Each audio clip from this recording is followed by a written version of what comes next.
Hello everyone, কেমন আছো সবাই? আশা করি সবাই ভালো আছো। আমি কিন্তু বেশ অনেক ভালো আছি।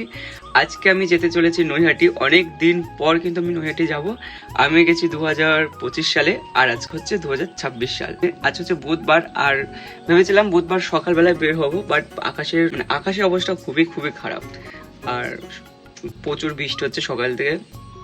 এখনো বৃষ্টি হয়ে যাচ্ছে, তো আমরা ভাবলাম বিকেল 3টের সময় বের হবো। এখন বাজে হচ্ছে 2টো, আর আমরা একটু পর রেডি ফেডি হয়ে বের হবো, আর একেবারে তোমাদের সামনে রেডি ফেডি হয়ে তারপর আসছি।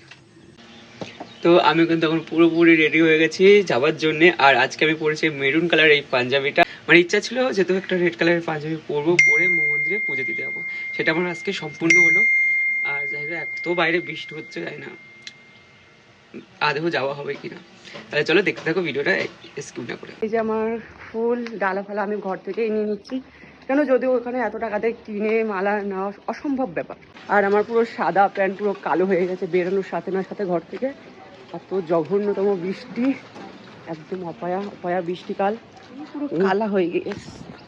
চলো গিয়ে অটোতে উঠে তোমাদের দেখা হচ্ছে।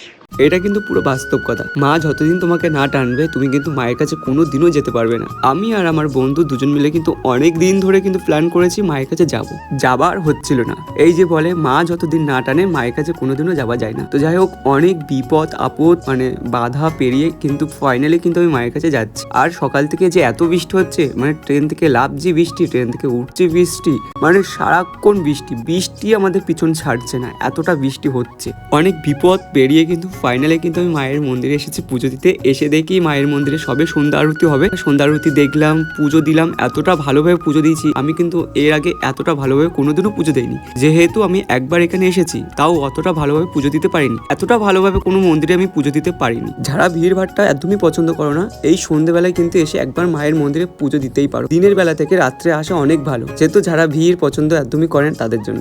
আমরা এখান থেকেই কেনাকাটা করেছিলাম, খুবই ভালো। কাস্টমারের সাথে খুব ভালোভাবে কথা বলে। এই দোকানটা হচ্ছে মন্দির থেকে কিছুক্ষণ হেঁটে আসার পরে দোকানটা পড়ে। আমরা দুটো ঠাকুরের ছবি নিয়েছি, তারপর দুটো ডালা নিয়েছি।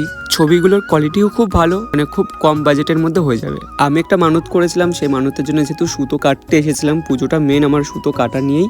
তারপরে প্রচুর বৃষ্টি হচ্ছিল, যেহেতু আর কোনো ভিডিও আকারে নিতে পারিনি, আর বাড়ি চলে এসেছি সোজা ট্রেন ধরে। আর প্রথমবার হচ্ছে যেহেতু আমি আর ট্রেনে করে যাওয়া আসা করছি। যাই হোক, ভিডিওটি ভালো লেগে থাকে like share comment and subscribe করে দাও।